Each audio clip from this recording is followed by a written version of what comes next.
Mag-ampo ta. Lord, salamat Ginoo sa imuhang pagkamaayo. Salamat o Lord sa imong pagkamatinud-anon sa matag-usa namo ka kinabuhi Ginoong Dios.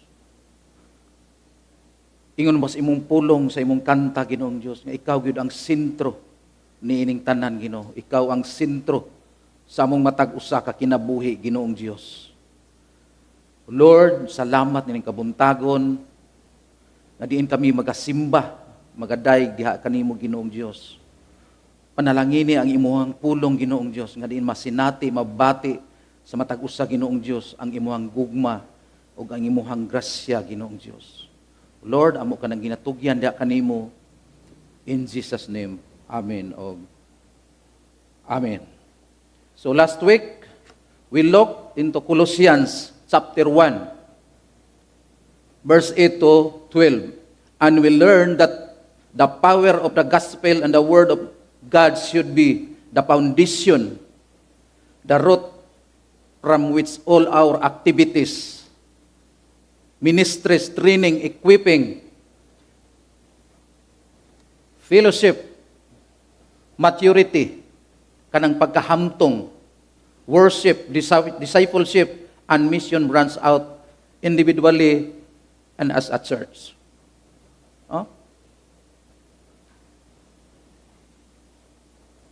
Ang gahom sa Ebanghelyo ug pulong sa Dios mao ang pundasyon, ang gamot nga pasikaran sa tanan natong mga kalihukan ug ang integridad sa atong paglakaw kauban ang Dios. Nga diyan ang atong kaugalingong espirituhanon nga kasinatian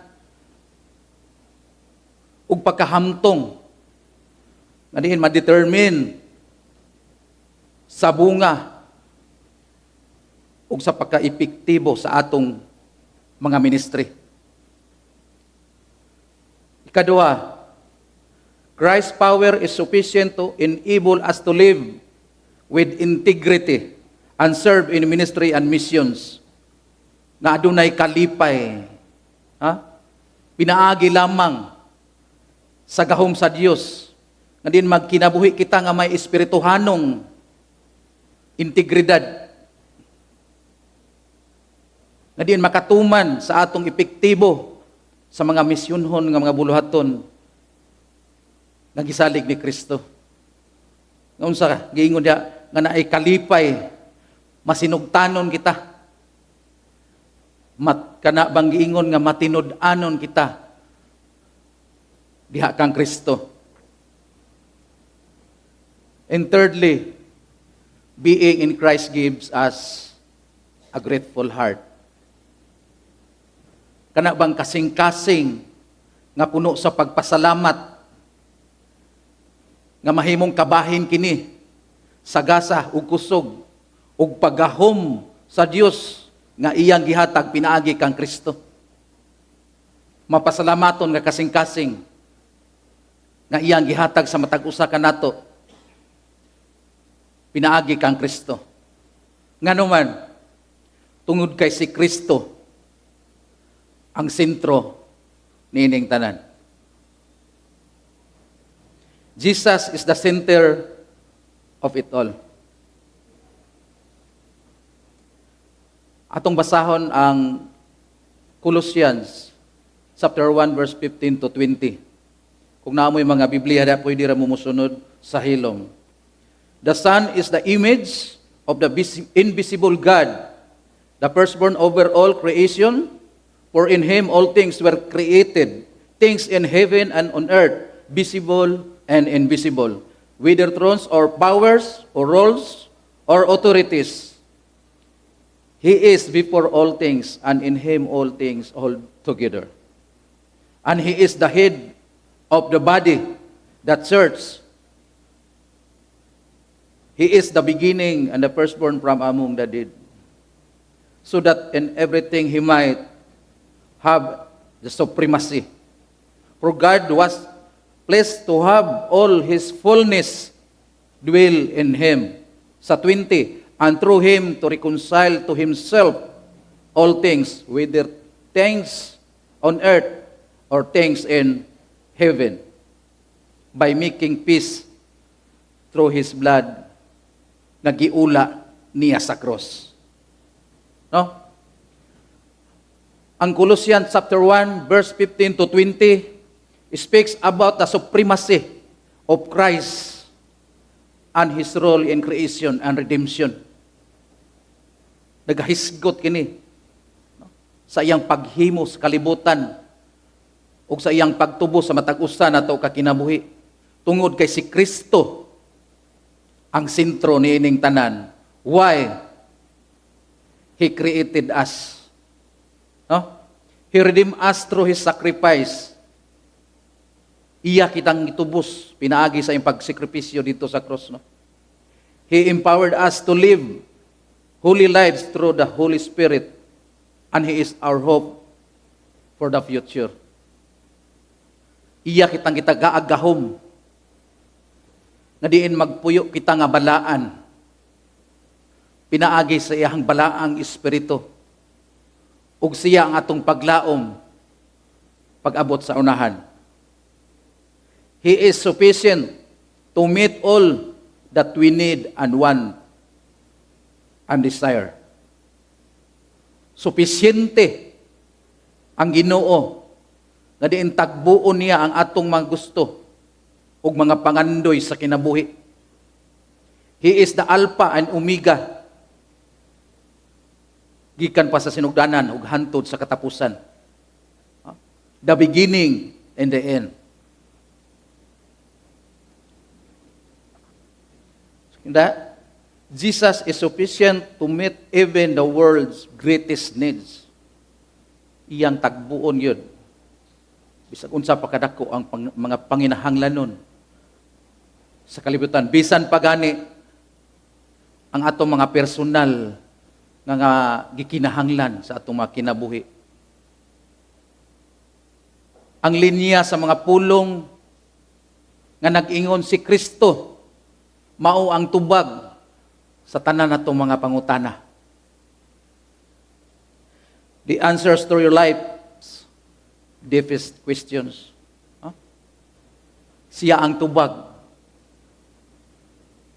Kadtong bang mga pinakalawom na pangutana, no? Sa atong kinabuhi. Mo'y tubag sa imong mga pangandoy, sa imong kasing-kasing. Ug ang tubag sa mga dagko nga gikinahanglan sa atong matag usa ka kinabuhi. Nga naman, we think that having more money, kinsa may gusto nga, di gusto mo daghan ang kwarta, no? Maghunahuna gyud kita nga mudaghan atong kwarta. Kahunahuna kita nga mudaghan atong mga amigo. More lands and properties is the answer. Tuo kita ni ana, no? Gusto kita daghang yuta, daghang mga propiedad sa atong pagkinabuhi diri sa kalibutan. But the more we run after these things, we find that they only satisfy for a moment and want more. Si Kristo gayud ang tubag, no? Si Kristo gayud ang tubag ug ang mubo nga sulat ni Apostol Pablo ngadto sa taga Colosas nga diin puno kini sa kamatuoran.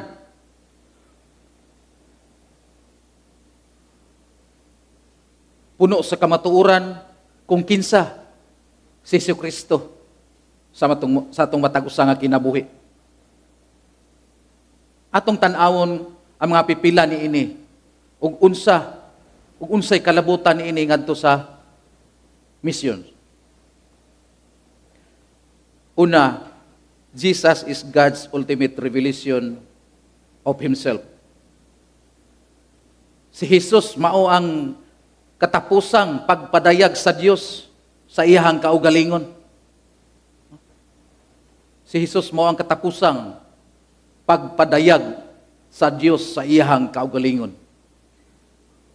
Colossians verse 15.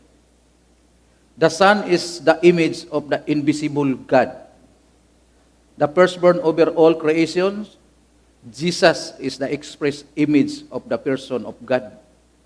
Na? Si Kristo mo ay gihimong hulagway sa Ginoo. Gihimong hulagway ang iyang kaugalingon nga diin sa mga butang nga dili makita o gihimo kini niya nga makita. Iya kini gipahayag ang kaugalingon ni Ginoong si Kristo nga mao ang Ginoo. For in Him all things were created, things in heaven and on earth. Mga butang sa langit o mga butang diri sa kalibutan nga kadtong makita ug dili makita, gihimo kini pinaagi kang Kristo. Whether thrones or powers or roles, authorities, all things have been created. Pinaagi kaniya.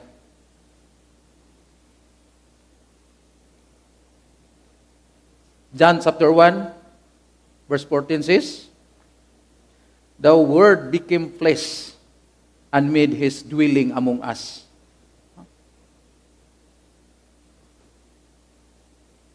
Ang pulong nahimong tao ug mauna nag-uban kanato.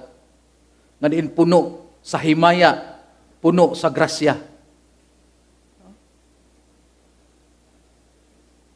Nakita nato ang iyang himaya nga iyang nadawat ingon nga bugtong anak sa amahan.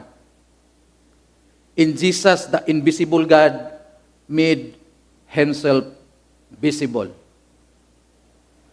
Through Jesus, we can see that no God. No? Pinaagi kang Kristo. Makita nato ug makita nato ang Dios. When we look at Jesus, sa dihang tan-aw nato si Kristo, we see God's love, God's justice, God's mercy, and God's holiness. Sa dihang atong basahon ang mga ebanghelyo mahitungod kang sa kinabuhi ngini Ginoong si Kristo ug padayon sa pagpakita ni Pablo diha sa mga sulat, atong makita ang kinaiya ug batasan ug gugma ug dagway sa Dios. Nga diin ang atong pag-ila kag Ginoong Hesukristo mao usab atong pag-ila sa Dios.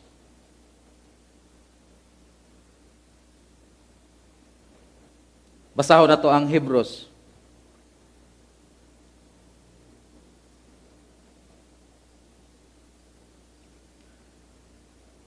The Son is the radiance of God's glory and the exact representation of His being, sustaining all things by His powerful word.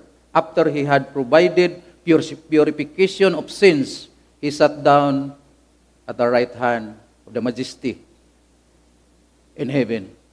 Tanan natong pangutana, bahin kang Ginoong si Kristo. Gitubag, makapangutana kita nga, nabagay pariha ni Ginoong Hesukristo? Nabagay pariha sa Diyos? Does God exist? Are fully answered, pinaagi kang Ginoong Hesukristo.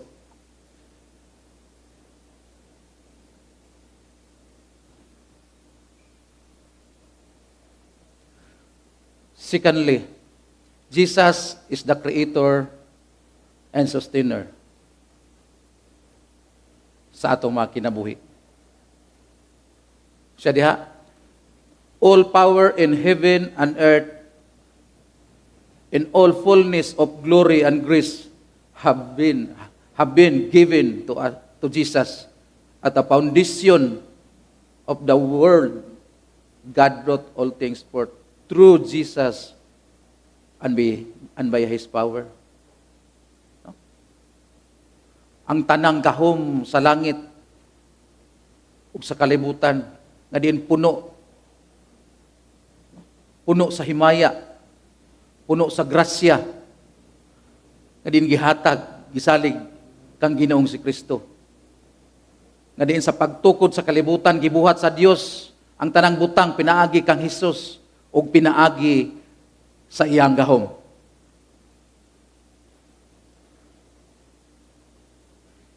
He is before all things, and in Him all things hold together. And He is the head of the body, the church. He is the beginning and the firstborn from among the dead, so that in everything He might have the supremacy. So wala pa ang wala pa ang butang sa kalibutan, pero ang pulong na ana, ang Diyos ni ana. Pinaagi kang Jesus. Through Jesus, all things were made out of nothing. Pinaagi kang Jesus, ang tanang butang nahimo gikan sa wala.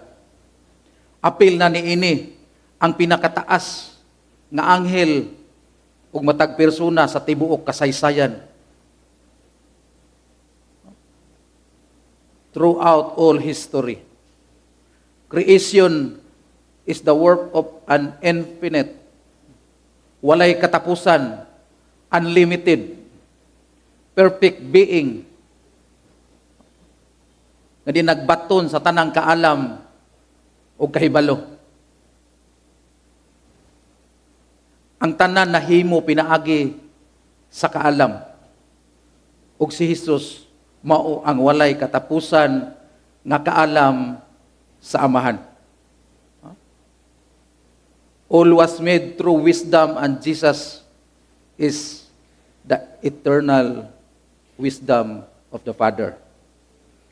His supremacy far surpasses anything of the created order. Ito yung imbin, the angelic division of the offices. Ang iyang pagkalabaw, labaw pa sa bisan unsa nga gibuhat, nga hanay bisan ang mga division o mga katungdanan. He is excellent above all. Maayo siya ug labaw siya sa tanan. In Jesus, all things hold together. Nahiusa na kita. Gihiusa sa Dios. Diha kang Kristo ang tanang butang, nahiusa, pinaagi kaniya. Tungod kay without Jesus, the whole universe would fall apart. Mahimo kining mabungkag, mahimo kaning mahulog unsa pa diha, mahimong walay hinungdan ug wala si Kristo sa atong matag usa ka kinabuhi. Jesus is the sustainer of all creation and sustainer sa atong matag usa nga kinabuhi. Sa atong mga kinabuhi, many things can fall apart. Say mga butang sa atong kinabuhi nga mahimong mabungkag. Ang atong mga damgo, dreams, hopes, mga plano sa kinabuhi, relationships, mabungkag kini, businesses, everything and anything can fall apart. Mahimo gid kana nga mahitabo. But diha kang Kristo, we are hold together, nagkahiusa kita, pinaagi kaniya. He is able to keep us from falling. Ingon pa sa Jude 24, He holds everything together. Gihiusa kita. No? Nothing is beyond His sovereignty and control. So we can live with confidence. Magpuyo na kita nga naay kumpiyansa, no? Hope and faith, because we can trust Jesus to hold us together, to hold everything together, especially during those times when everything seems to be breaking, falling apart. No? Ang Ginoo gyud anaa kanunay sa ato ang kinabuhi. Nay mga panahon nga naatay mga gihuna-huna, naatay mga butang nga dili nato kaya ipadayon, natay mga plano sa atong kinabuhi nga dili nato makaya nga ipadayon. We can remain faithful. Magpabilin kitang matinud-anon diha sa atong buhi nga Dios. Amen. Tungod Kay Jesus can be trusted to sustain us. Masaligan. Ha? Iyang palig-unon ang atong kinabuhi. Tungod kay anaa siya na kanunay nagasustain sa matag usa nato. Kung unsay atong mga pagsulay sa atong mga kinabuhi, kanunay ang Ginoo nagpaluyo. Anaa kanunay si Ginoong Hesukristo nagsustain sa atong mga panginahanglanon sa matag adlaw. Thirdly, Jesus is the head of the church. Si Jesus mao gyud ang ulo sa simbahan. Colossians chapter 1 verse 18, and He is the head of the body, the church. He is the beginning and the firstborn from among the dead, so that in everything He might have the supremacy. Siya ang ulo sa iyang lawas, ug ang lawas mao ang simbahan. Siya ang unang nabanhaw, siya ang unang natawo gikan sa mga patay. Aron siya ang mahimong mulabaw, siya ang mag-una. Siya diha?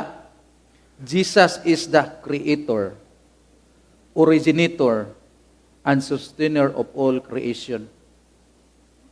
Nagasustain siya sa matag panahon, and He is also head of the church. His headship is universal, but His leadership revolves around His church and the people who have accepted, pinaagi sa pagtuo, those who have willingly chosen to receive His love and grace and love Him wholeheartedly. Ang tibuok na kasing-kasing. Jesus rules over His people, the church not by force and power, but by their willing submission to His lordship in their lives. Si Kristo nagmando sa iyang mga katawhan sa simbahan nga dili pinaagi sa kusog o gahom, kundi pinaagi sa ato ang kabubuton, sa imuhang kabubuton, nga diin ang atong mga kinabuhi mahimong magpasakop sa iyang pagka-Diyos. That's it. That's why every service we give, sa matag serbisyo na to, atong ihatag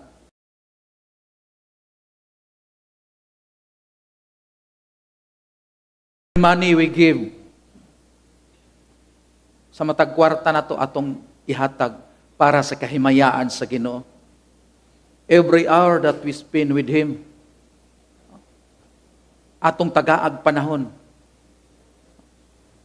atong tagaag panahon ang mga buluhaton sa Ginoo. Every ministry we do must come through our love for Jesus and our willingness to serve Him. Kanabang buhaton nato ang ministry nga gisalig sa Ginoo sa matag usa nato kay kinabuhi nga nay gugma. Gugma nga para sa Dios. Dili gugma para sa tao. Gugma para sa Dios. Tungod kay Jesus is the author and dispenser of all life, salvation, light, and authority. Si Kristo ang utor ug naghatag sa tanang kinabuhi. Siya ang kaluwasan. Siya naghatag og kahayag sa matag usa nato ka kinabuhi. Itagaan kita niyang otoridad sa mga nagtawag kaniya. Ang sakripisyo, ang itagaan kita og otoridad, no? Sa pagdaig, pagsimba diha kaniya.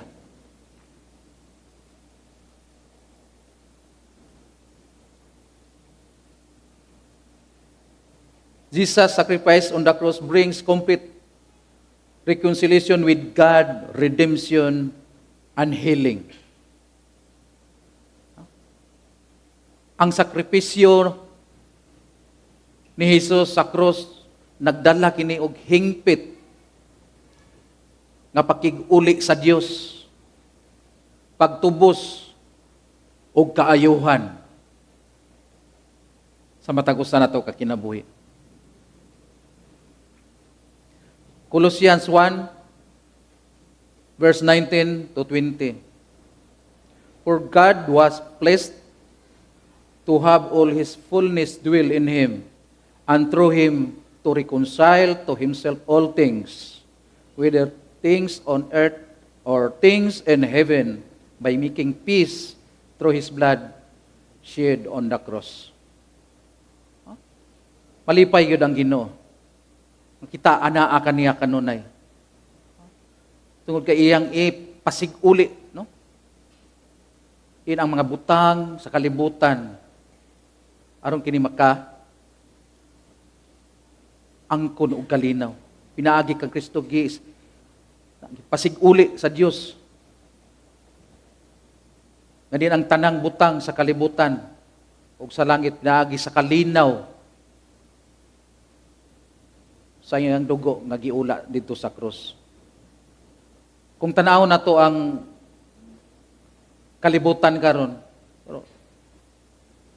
klaro kayo nga daghan kayo og nanginahanglan sa pulong sa Ginoo. Daghan og nanginahanglan nga himong ma-reconcile sila kauban ang Ginoo. Yun dia, the world needs the healing and redemption that only Jesus can provide. Si Kristo lang yun ang makahatag ni ana. Nations war against nations. People murder innocent people randomly. Marriages and families are breaking apart in hatred. Anger and jealousy.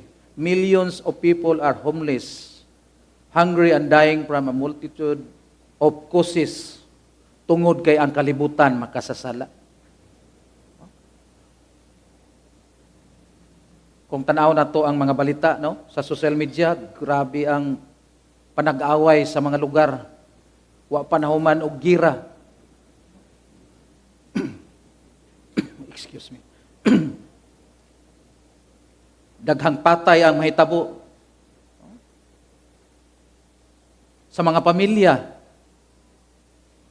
Ang pagdumot, nag-away tungod sa pagdumot. Nagani nag-giaway tungod sa yuta, no? Mga igsuon, pamilya ra, nang giaway tungod sa ilahang mga yuta. Wala sila kabalo nga nakalapas na gid sila kabubuton sa Ginoo. Tungod kay ang sala, anaa kanunay sa kinabuhi. Anaa diri sa kalibutan. People are living outside of the will and the plan of God simply because nganon wala sila nahiuyon sa kabubuton sa Ginoo. Wala sila nahiuyon sa kabubuton sa Ginoo. Billions of people around the world have not yet heard the good news that in Jesus there is redemption, reconciliation, and healing. Dili lang isa, duha, tulo, no? Billions. Ang mga tao nga diin wala makabalo, wala makadungog. Nga diin si Ginoong Hesukristo lang yun. Ang manluluwas, ang magtubos, ang mapasig-uli. No? Siya ang maghatag og kahayuhan sa matag-usa nato kakinabuhi. Even in our country, no? Community and families, we see the wreckage that sin has brought. Pinaagi sa sala. Nagkabulag-bulag na. Corruption in the government and even religious sector, Naagihapon na sa religious sector. Crime and drugs, ni kailap og maayo. Makita na to, no, sa atong palibot. Drugs, grabe ni kailap na gyud og maayo. Alos kara adlaw makita nato sa balita, no. Naigipatay tungod sa drugs. So, inana gyud ang kalibutan. Usa ka makasasala. Ang atong espirituhanon nga kinabuhi, emotional, mental and physical health nadaot. Pila pa ta ka tuig naka-overcome, no, sa COVID. Ug uban pa mahimong madaot ang atong kinabuhi tungod ni ana. Tungod sa sala. Families are in trouble. Homes are breaking apart. These are just a few of this devastating result of sin. Makita that we see in our lives. Kita na to sa atong matag usa nga kinaubi bisag diri sa simbahan. Ato ginaan siyang makita.